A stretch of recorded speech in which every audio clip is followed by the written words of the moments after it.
دكتور هشام إبراهيم، أهلا، زي حضرتك في بودكاست دردشة مع الأنفاس.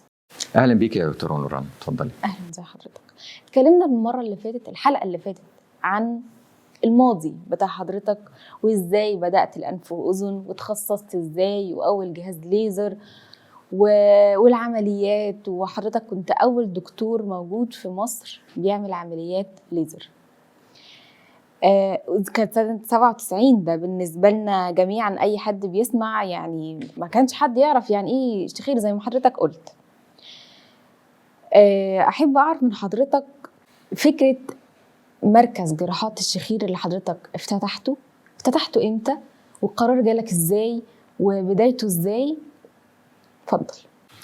بص حضرتك، هي عادة الواحد لما بيجي بيعمل أي مشروع أو بيبتدي يفكر في زي ما بنقول الشورت تيرم واللونج تيرم.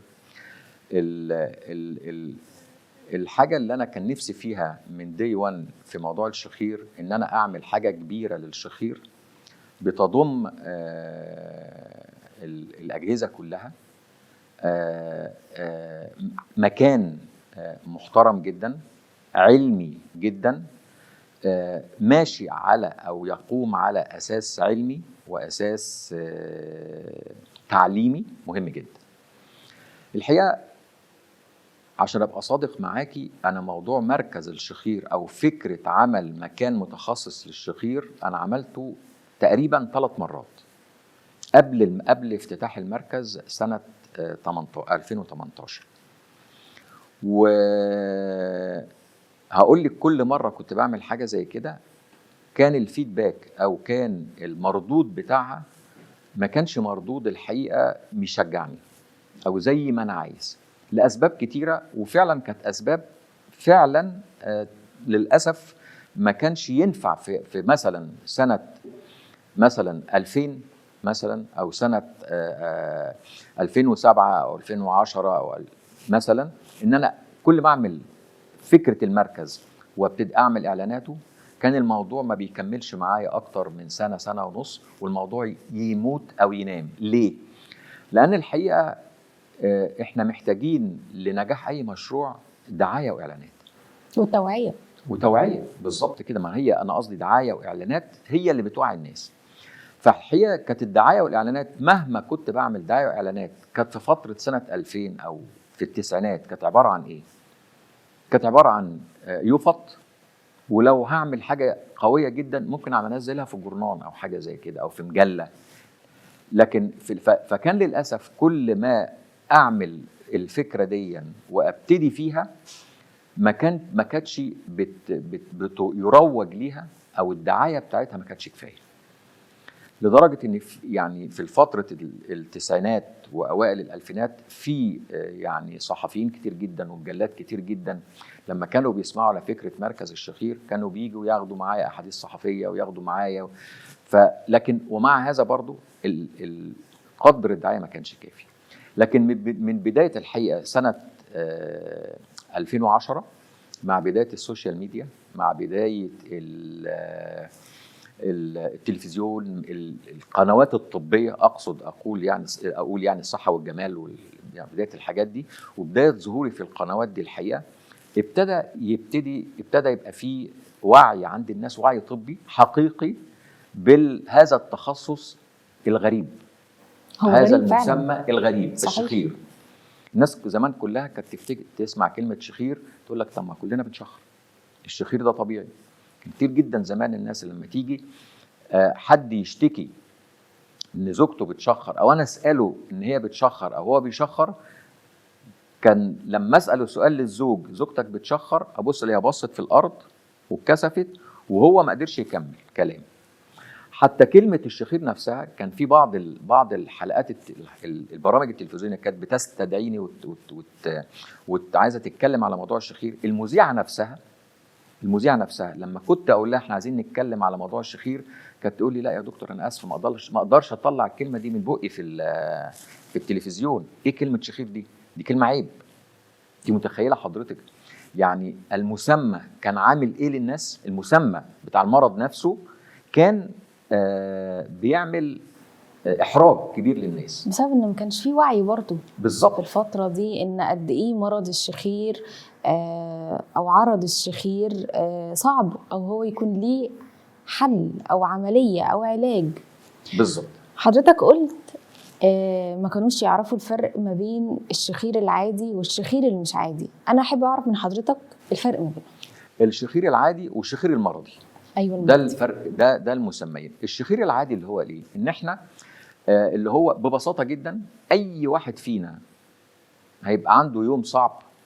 يعني ايه؟ صحي الساعه 5 الصبح وسافر وارهاق طول النهار وشغل وسفر ورجع اخر النهار الساعه 11 12 ونام. هينام هيبقى فيه صوت في هذه الليله او في هذا اليوم، لكن بقيه الايام لما بينام وحياته طبيعيه ما بيطلعش صوت ولا صوت شخير وهو نايم. ده اسمه الشخير الطبيعي جدا الغير مرضي، وده كلنا بنتعرض له وكلنا بنمر بيه. الشخير المرضي هو الشخير اليومي، بمعنى ان ما يجي لي عيان اقول له انت بتشخر بقالك قد ايه؟ يقول لي بقالي 3 سنين 5 سنين 10 سنين. طب في يوم نمت فيه من غير شخير؟ يقول لي ابدا ابدا، بالعكس ده شخير وخنقه وقطع نفس وريحه ومشاكل في القلب وهكذا. فده الفرق ما بين الاثنين. هو السؤال بقى المهم، ايه اللي يخلي واحد تعبان يشخر؟ ده مهم جدا.